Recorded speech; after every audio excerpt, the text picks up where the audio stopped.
I'm Alastair McEwen.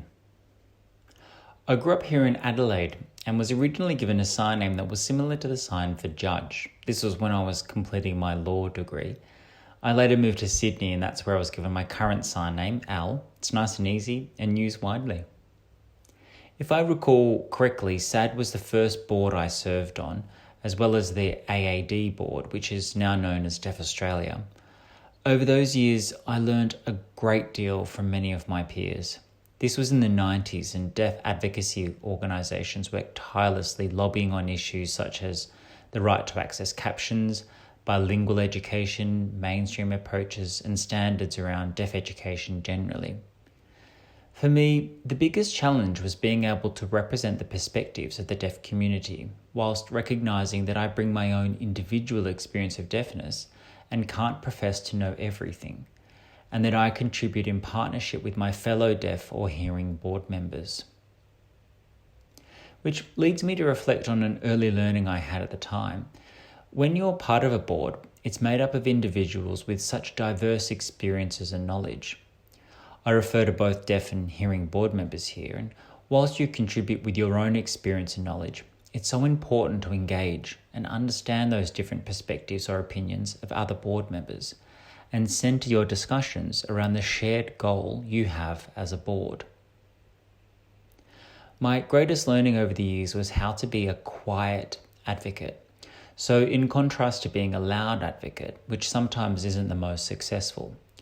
When I was taught this approach, it was about being strategic and well planned, and the importance of meeting people and engaging with people, as well the power of staying focused on your intended goal, being resilient and not giving up.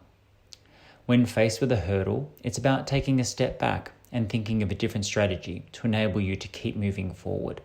So they are some of the qualities of a quiet advocate, and it's certainly not the loud advocate who demands change forcefully. I've been in many board meetings where there has been heated disagreements and opposing perspectives. These experiences have taught me two things.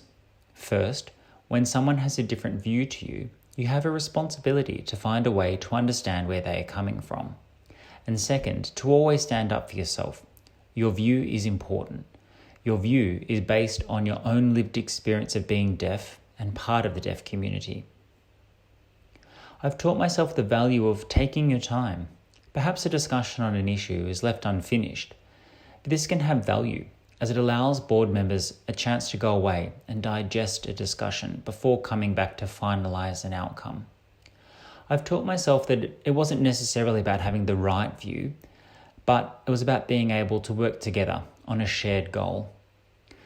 Where there's a shared outcome, goal, or purpose, there can be different ways to go about achieving that. And when I was younger, often I was very adamant in my thinking that there was only one way to achieving a particular outcome. It can be a challenge to shift one's mindset that in fact, outcomes can be achieved in various ways. And one thing I love about being on a board is the creativity that you witness in board meetings. People will suggest ideas that would never have occurred to me. And I think a successful leader will support a great idea. And although it may not be their own, they are always able to assess the merits based on that shared purpose. So leadership approaches are diverse. In my view, there is not one perfect way to lead, but I would say there are a few fundamental qualities of a successful leader. First is communication, the ability to clearly communicate when delivering information and when receiving information. A good leader will ensure they listen and understand what is being communicated to them. A successful leader also recognises the importance of diversity. When you bring together a diverse group of people, each with their own experience and knowledge, you can achieve much more than you can individually.